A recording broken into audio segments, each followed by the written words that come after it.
Hello, welcome back to Battle Brothers. I'm Jade Star. And I'm Olish. And we're here at the Hill People Tomb. Tomb of the Hill People? Yeah, something about that. Dead people, hill people, skeletons, a relic to go take back to the town. Yeah, And, this was a weird relic too, wasn't it? Almanac or something, I think it was. The Petrified Almanac. It's a stone book. Yeah. Like, it was a book, and it turned to stone. What good is it? You can't read it. Well, why not? Like, haven't you ever heard that it's not written in stone? Well, this time it is. It's written in stone, but it doesn't do any good if you can't open the book. You can read its cover. Next is going to be some gold tablets that nobody has ever seen. I appreciate that. That was a good one. I think they're plates, though, technically. Well, plates, tablets. Right. I think I'm conflating Moses with, you know, the man with the most generic name possible. Yeah, okay.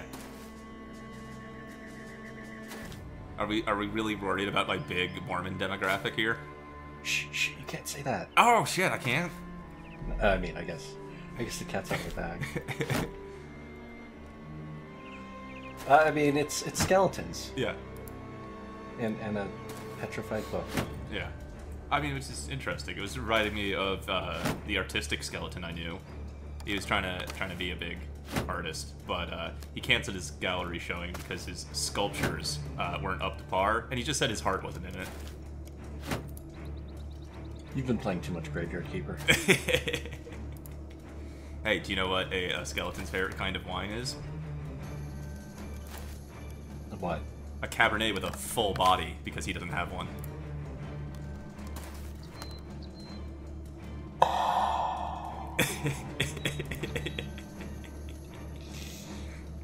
This is my life now. Hey, do you know why skeletons are always so calm? Because nothing can get under their skin.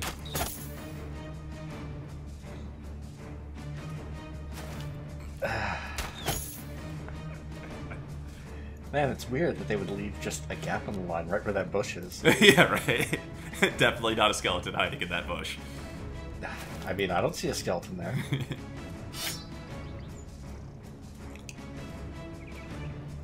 So after the last update, I may have had some words about certain brothers and their contributions to the team. Right, yeah, I remember that. I'm going to be keeping extra special care to pay attention this time around.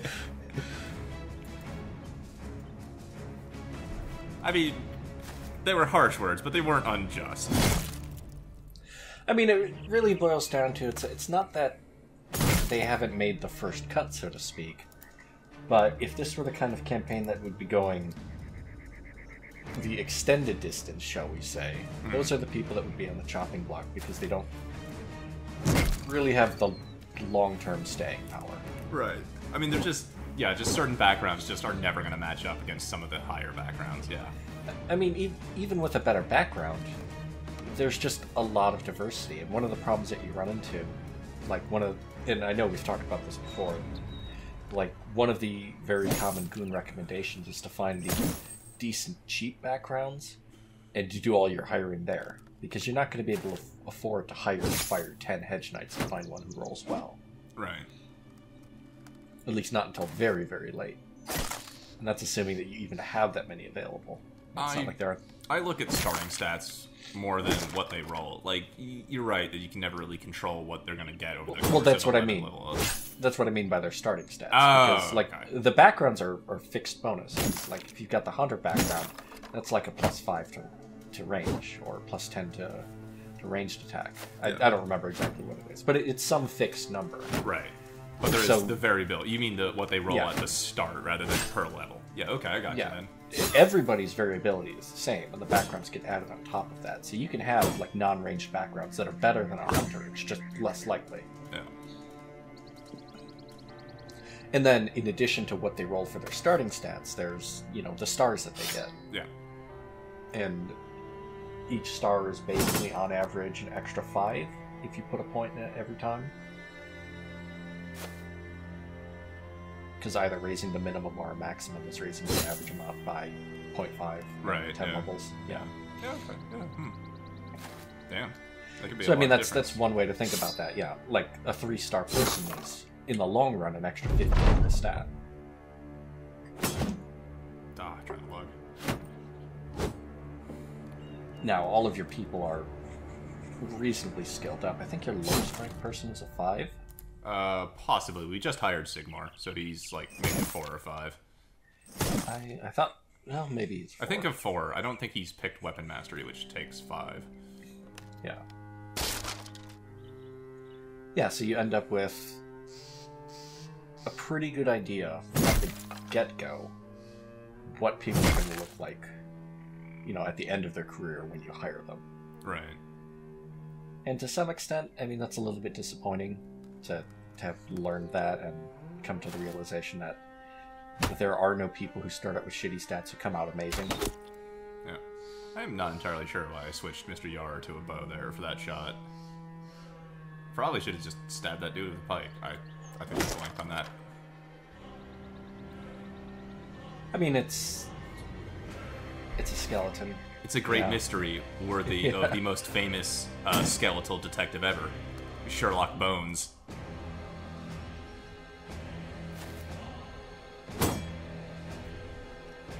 Just waiting for Bones Jackson to show up and tackle you. Bones.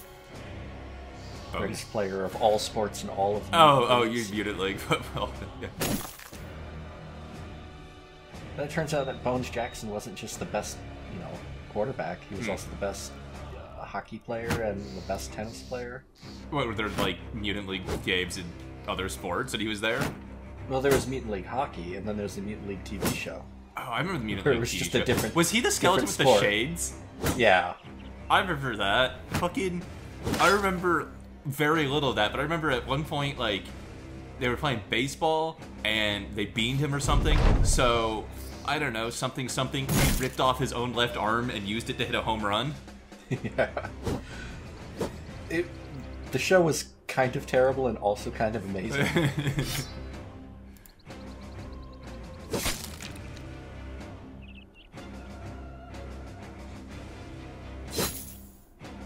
So astute viewers may notice that we're not really talking much about battle. It's because this is one of those battles where the end is not really in doubt.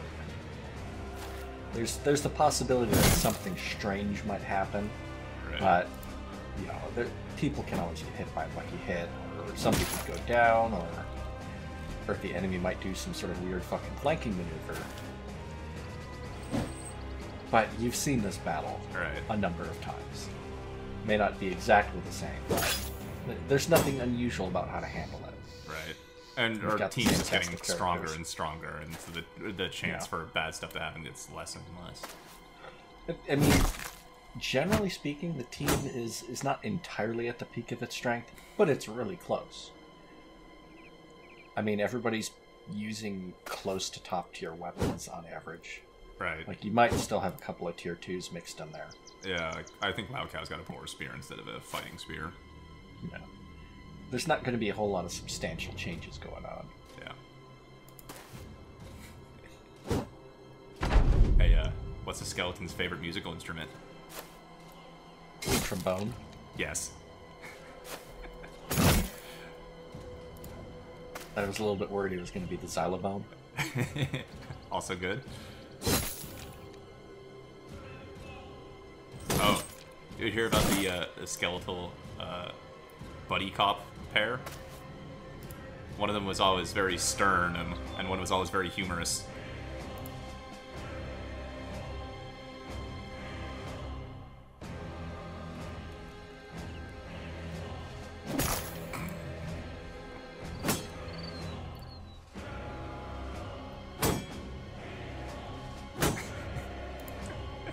Okay, I'm done with both. I have nothing to say anymore.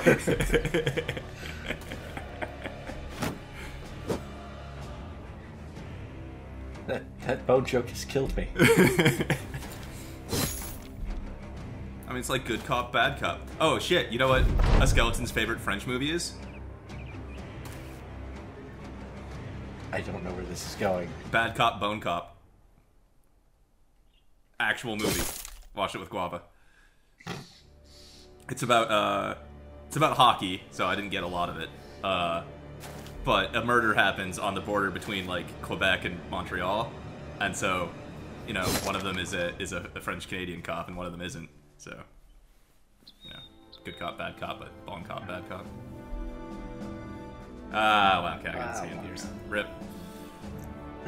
I know you're judging him for that now. I mean, it happens, but you never really escape a battle without somebody taking a hit. The law of averages just don't allow it. Yeah. And anything where you take, what is it, 15 damage or more, just could be an injury. Well, I know 15 or more is the threshold for a morale check. I'm actually not sure what the threshold for a serious injury check is. Okay, well, whatever the actual threshold is, odds are pretty good that you're going to hit it. Yeah. You'll get one. I mean, I hate getting serious injuries, but, you know, he's alright. Unless you have everybody in, like, huge, massive plate. Yeah. Yeah. I mean, it's gonna happen. You just deal with it. That's why you have the 4 spare slots. Yeah. Alright, well, I hope everyone enjoyed this bone pun-filled special. We'll return you back to your regularly scheduled thread now, free of puns. Thank you all for watching.